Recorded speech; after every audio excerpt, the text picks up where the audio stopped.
I spent way too long recreating one of the most insane Star Wars cinematic fights in LEGO in Blender. This isn't just any fight, this is Starkiller versus Darth Vader. The Force Unleashed completely dominated my childhood. Long before Fallen Order, before Cal Kestis was parkouring around the galaxy like a caffeinated Jedi gymnastic champion, we had Starkiller. This game let you live the ultimate Force fantasy. With the release of Lord Shadow Maul, it's become pretty clear that Starkiller might stay in Legends forever, but Maul is absolutely stepping back into that unstoppable Force menace spotlight. Especially now, seeing Darth Maul portrayed with so much more depth. It really reminded me of that old school, overpowered Sith energy. This is not a man who walks into a room, this is a man who arrives violently. That sent me down a rabbit hole. Suddenly my algorithm was just old Force Unleashed gameplay, top 10 most overpowered Force moments, and trailers I haven't seen since I was a kid. And then I found it, that cinematic, the one, and I just thought, yeah, I need to recreate this in LEGO. Life's been a bit hectic lately, so I didn't exactly sit down and finish this in a weekend. More like 5 minutes of animation, 2 hours of fixing why everything exploded, existential crisis, repeat.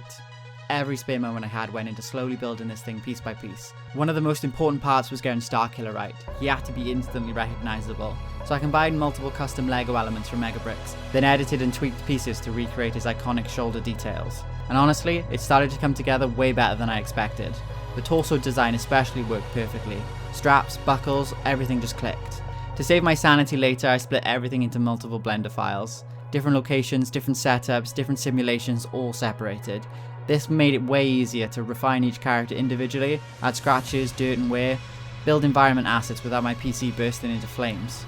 I parented every lightsaber hilt directly to the character so they stayed locked in hand at all times. Then I separated everything into collections so I could toggle elements on and off easily. For the blades, I used shape keys to animate ignition and retraction at any point.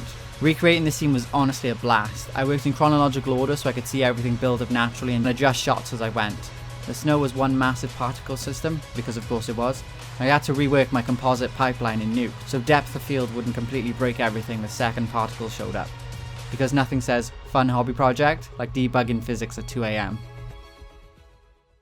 Darth Vader just looks absurdly good in LEGO form. There's something about that iconic helmet silhouette that just works. I even added subtle hair and fiber details to the cloak for extra texture. In the original cinematic, Vader crushes snow in his hand. That doesn't really translate unless I want him squeezing a 1x1 round plate dramatically.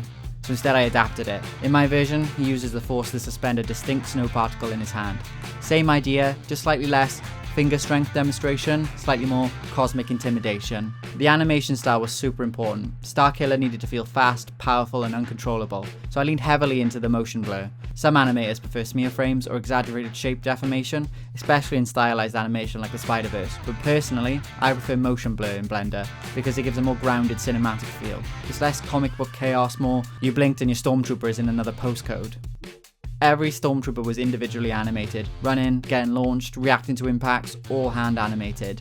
I even animated parts of trees breaking during hits. Originally I planned to use full rigid body sims, but honestly it wasn't worth the instability for those shots. The tree destruction though, that did need simulation. I wanted this radial force pulse pushing everything outward from Starkiller. Tried tweaking the sim settings, but it just didn't work. Eventually I just went for the classic rigid body setup, and in LEGO form, it basically turned into absolute chaos, which honestly is kind of perfect. In the original, the Force Pulse is so powerful it straight up disintegrates stormtroopers. I did consider recreating that effect, but in LEGO style, I realised seeing LEGO figures explode into pieces like a video game is already peak nostalgia, so I leaned into it. Sometimes the simplest version is the most satisfying. Lighting has always played a huge role in selling the scene. The snow, the fog, HDR environment did a lot of the heavy lifting. But I added area lights for character separation, light linking to isolate subjects, controlled the highlights to guide focus. I'm honestly really happy with how this turned out, and hopefully with my schedule calming down soon, I can get back to making more animation projects like this and keep improving in Blender. So here it is, my LEGO recreation of Starkiller vs Darth Vader, and if nothing else, at least now I know how many ways a LEGO Stormtrooper can leave frame at high velocity. Turns out the answer is too many.